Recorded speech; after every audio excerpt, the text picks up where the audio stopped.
Hello friends, welcome to Story Time. I'm excited to share with you today one of my favorites, Where the Wild Things Are.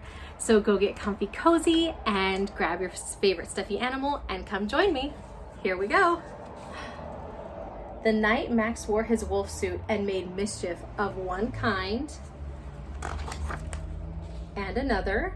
Oh my goodness, look at him in his wolf suit chasing the dog. Silly Max. His mother called him Wild Thing. And Max said, "I'll eat you up." So he was sent to bed without anything. That very night in Max's room, a forest grew. And grew.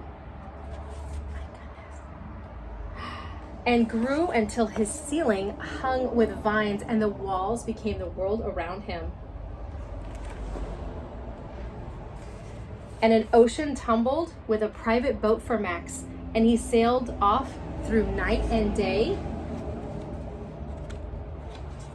and in and out of weeks and almost over a year to where the wild things are.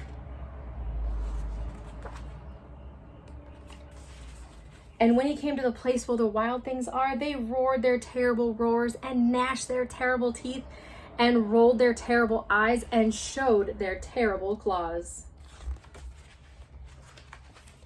Till Max said, "Be still," and tamed them with his magic trick of staring into their yellow eyes without blinking once. And they were frightened and called him the most wild thing of all. And made him king of all wild things. And now Max cried, "Let the wild rumpus start." Look at them, they're gonna get wild. Are you ready for it? Look at them, Max is their king, and they're getting wild, and even wilder. Oh my goodness. And look, there's their king of the wild things. "Now stop," Max said, and sent the wild things off to bed without their supper.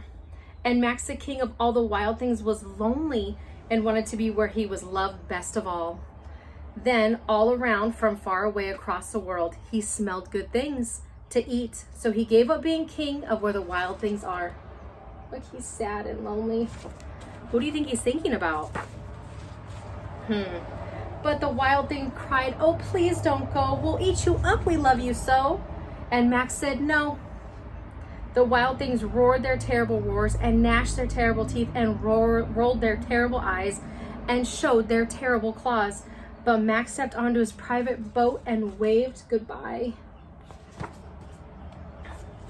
And sailed back over a year and in and out of weeks and through a day. Have you guessed where he's going? And into the night of his very own room, where he found his supper waiting. He wanted to go back home to his mom, and it was still hot. Friends, that was such a good book.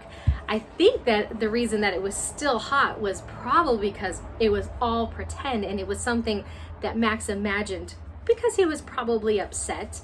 But he imagined it and he realized that he'd much rather be at home than be king of the wild things. So I hope that you enjoyed that book, friends, and hope you have a great rest of the day, and I'll see you soon.